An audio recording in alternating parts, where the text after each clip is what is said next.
I didn't say anything when the HOA president jabbed her finger toward the map on the table, telling me I had no right to drive down their road anymore. I just slid the yellowed easement deed across the polished wood. The ink was faded but still perfectly legible, signed and notarized decades before the HOA even existed. I watched her eyes skim over the words, then dart to her lawyer, who suddenly found a reason to cough and avoid eye contact. That was the moment the room went still. They thought they had me cornered with their landscaping blockade, but all I had to do was hand over one piece of paper that stripped away their entire argument. That silence was the loudest victory I've ever had. When I rewind the clock a bit, it almost feels funny how ordinary my life was before all of this nonsense started. I had inherited a small piece of property from my uncle, nothing extravagant.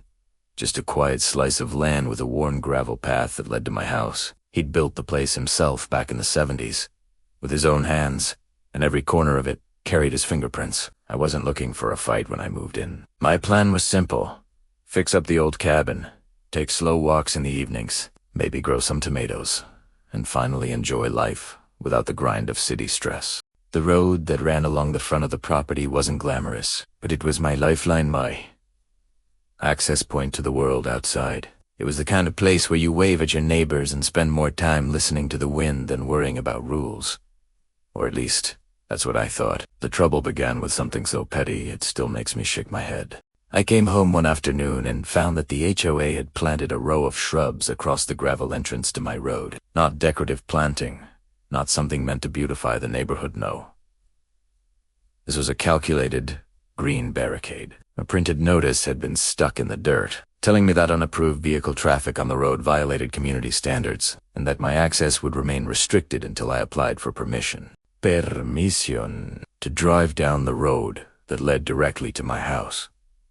At first, I thought it was a misunderstanding. I figured maybe they thought I was cutting across common land, or maybe someone had filed a complaint by mistake. But when I called the number on the notice, the HOA rep said flatly that the road was theirs to regulate. I remember hanging up the phone and just sitting there, staring at the ridiculous hedge they had planted, thinking, surely this can't be real. Naturally, my first instinct was to handle things politely. I wrote them a letter explaining the history of the road and how my family had been using it for decades without issue. I even offered to share maintenance costs if that was the problem. Weeks went by without a reply. Then I sent an email with scanned copies of old tax maps that clearly showed the road as part of my access. The only response I got was a curt message saying all traffic must comply with HOA guidelines. Not long after, another notice appeared, this one threatening fines if I trespassed again. Trespassed on my own easement. It was surreal.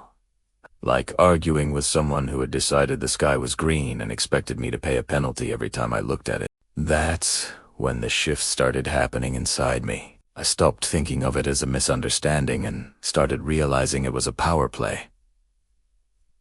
They weren't confused. They were testing how much I'd bend. So I stopped bending. Instead, I started digging.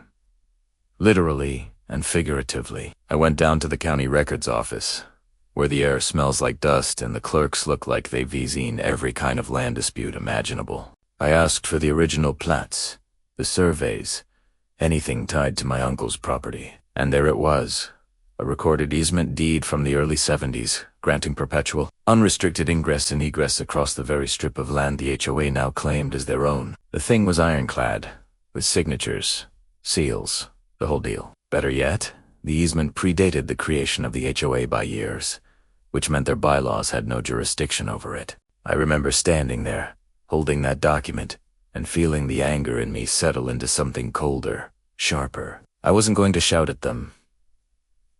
I wasn't going to argue anymore. I was going to dismantle their entire stance, one notarized line at a time. During that period, things got lonely. Neighbors who used to wave started avoiding eye contact. A few quietly told me to let it go, because the board didn't like being challenged. My driveway became a kind of silent battleground, with those shrubs still planted like a dare. My family worried. My sister said it wasn't worth the stress, that fighting an HOA was like hitting a brick wall with your head. But I couldn't stomach the idea of rolling over. Every night I'd sit at my kitchen table with stacks of documents spread around me, highlighting old surveys and cross-referencing county ordinances. It wasn't glamorous, but each page I read was like adding another brick to the wall I was quietly building against them. Which brings me back to that board meeting. They had called it to address my violations, as if I were some kind of criminal for wanting to reach my own front door. I let them run through their agenda, let them puff up about community standards and landscaping harmony. Then, when the president demanded to know why I kept trespassing despite repeated warnings, I slid the easement deed across the table. I didn't raise my voice. I didn't gloat. I just said, this was recorded in 1972. You don't have jurisdiction. Watching the color drain from her face was better than any shouting match. Her lawyer flipped through the pages, muttered something about predating bylaws, and suddenly the tone in the room shifted. The bravado evaporated, replaced by an awkward, heavy silence.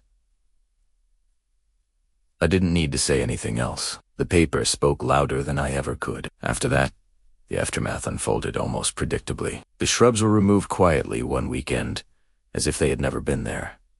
The threats and fines stopped coming. A few months later, I heard that the president had stepped down, citing personal reasons. Some board members followed, and the HOAS meetings grew smaller, less aggressive. Neighbors who once looked away now gave cautious nods again, though some still crossed the street when I walked by. Either way, I had my road back, and the constant tension dissolved into the kind of peace I had been looking for all along. These days, when I drive down that gravel stretch, it feels different not just because it's open, but because I know it's mine by right, not by their permission.